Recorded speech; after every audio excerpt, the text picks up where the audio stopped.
So today I'm doing a BookTube newbie tag. Let's go. Number 1, why did you start this channel? I think the number 1 reason I started this channel is I wanted to share the good books that I was reading. Like, I wanted to talk about what I thought about the books. I wanted to have other people that may or may not have read the book that we can kind of go back and forth with.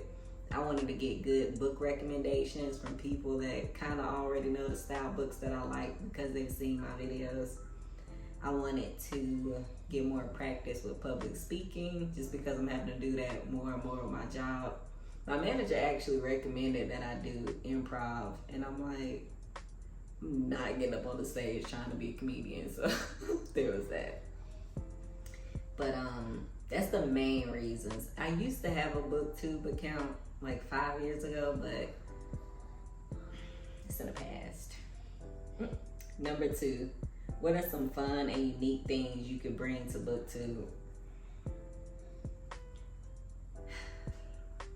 You know, like just being me. I wouldn't say that's fun, but it's kind of unique. Yeah, there are other people that's like me, and I'm like other people in some ways, but there's nobody like you. You're the only you. So I think that's the only good, fun, and unique thing I could bring is just bringing myself, showing up, and just being me.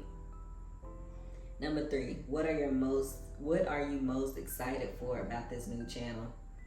Meeting other people, like, that's the main thing that I'm excited about. Meeting people that share the same interest in books that I do. Or like, man, like, I don't know. I think just meeting people. Like that BookTube / Bookstagram / Book Threads community. Like, that's a cool community to be a part of. So I'm most excited about meeting other people that share the same interests and sharing the good books that I read. I read quite a bit of books I don't like, but when I really do like it, I want to share. And I used to talk my husband's ear off, like, let me tell you about this book, let me tell you.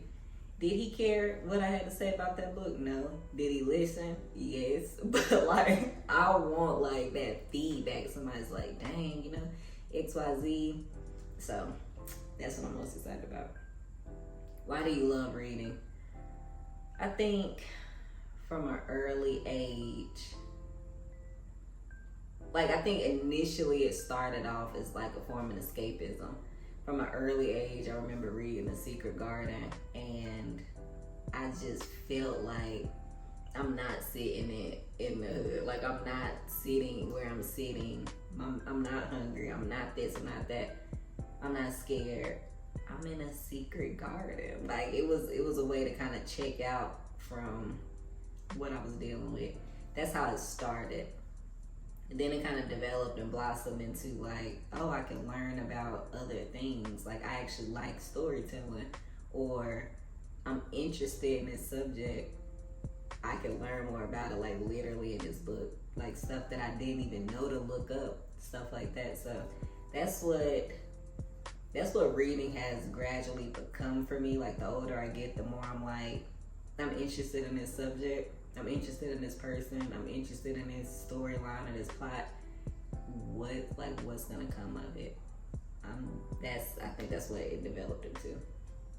What questions would you ask your favorite booktubers? How did you pick a top book? How did you pick a favorite book?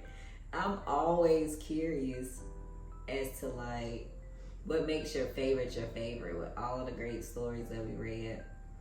I'm assuming there's some kind of emotional connection that you have to the book, maybe some kind of sentimental like bonding that went on, because I feel like that's how I am with my favorite song. But like, what makes your favorite? That's all I want to know. I just want to know why you like what you like. Number 7, what challenges do you think starting a BookTube channel will be the hardest to overcome? I think with any YouTube channel, consistency is probably the hardest thing to overcome, in my humble opinion. So that's something that I'm trying to like put it into perspective. Like, on one hand, I'm gonna post when I want and don't when I don't. Like I don't want it to be like any hardcore pressure because I enjoy this. I enjoy reading. I enjoy like trying to, again, get better at public speaking, but also just share what I've learned, ask questions, and kind of build a community around that. So I think the hardest thing to overcome would be the consistency piece, especially because so much else happens outside of this camera, you know. But I'm gonna take it as it comes. Like, what does consistency even look like when this is just like a passion project, you know? So, number 8, when did you start reading? When I was forced. I'm sure they had me reading as early as I could read in elementary school. I didn't enjoy it until middle school, again, when I read The Secret Garden. But I'm sure it started as soon as they could have me reading, I was reading. But I didn't enjoy it until middle school, probably around 7th grade. Number 9, where do you read? Anywhere I can. I do try to make a separation of like being intentional with my time. So I don't want to read when I'm supposed to be spending time with my family or in a conversation like with my husband or something like that. So I read, 1, when I had a capacity, 2, when I'm mentally like available to read, I guess, or I'm in that mood to read. And then where? Anywhere, like anywhere in my house, on the back porch, in a car, wherever, honestly. 10, what kind of books do you like to read? I am open to a lot of type of books. It's probably easier to say what I don't like to read, but I will like name a few things I like to read too. I like biographies, autobiographies, memoirs, things like that. I like nonfiction too, like some self-help type stuff. As far as fiction goes, I like historical fiction, thrillers.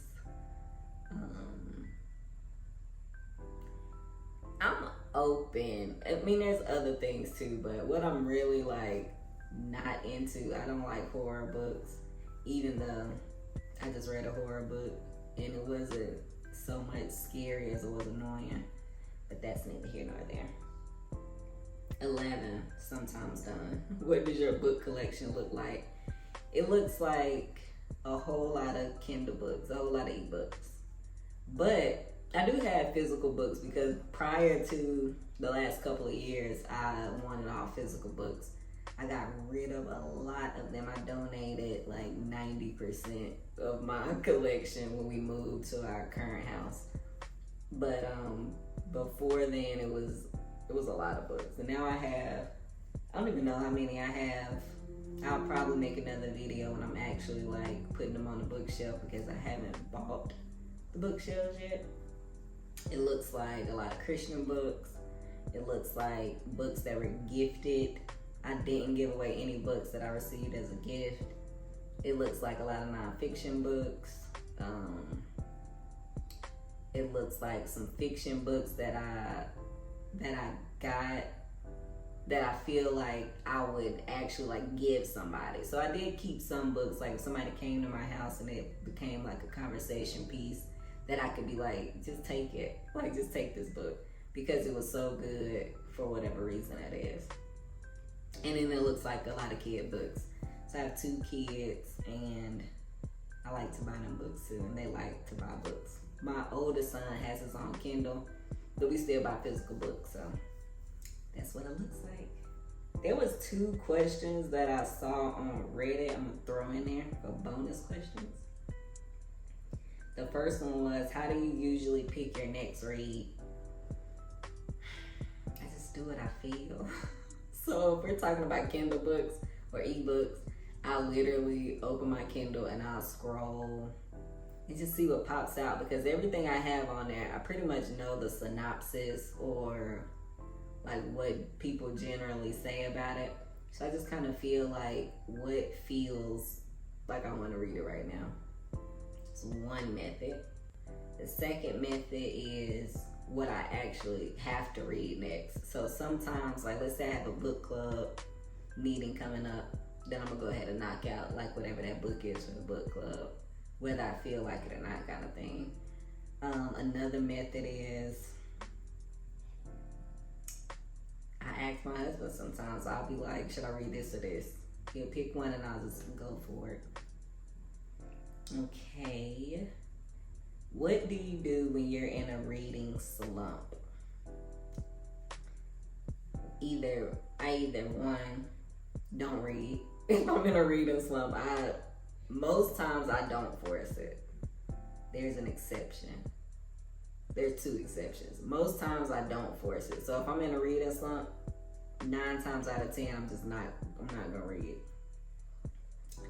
The second thing I do if I'm in a reading slump, like let's say I know, like I'm in a reading slump, but it's something going on that's like, it's not reading itself that's bothering me. I have the time, I have the space, but like I might be emotionally drained or something. I don't know, something like that. If it's something else going on where I want to read, but I don't feel like it, then I'll go for something that's more entertaining. So like, let's say I'm interested in this actress, I don't know. I'll then go see, oh, she has a book. I'll read that, because then it's kind of like I'm watching her documentary on TV and not I'm actually reading something. So I'll just go to something that like I know really piqued my interest. Lastly, I probably do this most often. If I'm in a reading slump, I will then read something that I already don't want to read. I know that sounds crazy, but if I don't feel like reading, that's probably the time where I'll go read something related to my job. Like I will be like, I already don't want to read.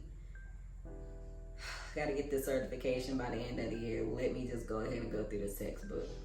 I don't want to read. It's not enjoyable. I don't want to do it. It needs to be done, so I'm gonna go ahead and do it. So then I kind of put it off to like, I just need to just associate all these negative feelings in one. I don't want to read. I'm gonna go ahead and go read this, I don't know, these white papers about XYZ. I don't want to read.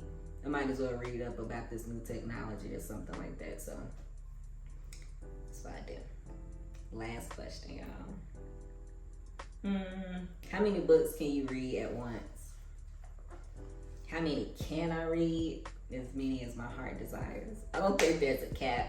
I've read 6 books at once, but I don't like doing that. I like to simplify things. So once it gets past 3, I'm like, okay, I need to finish one. One of these has to go. Right now I'm reading 3, but yeah, so I think 3 is like my comfort area. That's what I'm comfortable with. Always more than 1, because I'm always reading something for work. I'm always reading something for like entertainment. I typically am reading like a nonfiction too at the same time. Sometimes I'll be reading 2 novels, like especially if I have to finish one for my book club. So like the 3 or 4 area. I'm always reading my work books slower than I am everything else though. I feel like this video is long, and I think when I'm gonna go edit it, it's not gonna be that long. I just feel like I've been rambling on forever.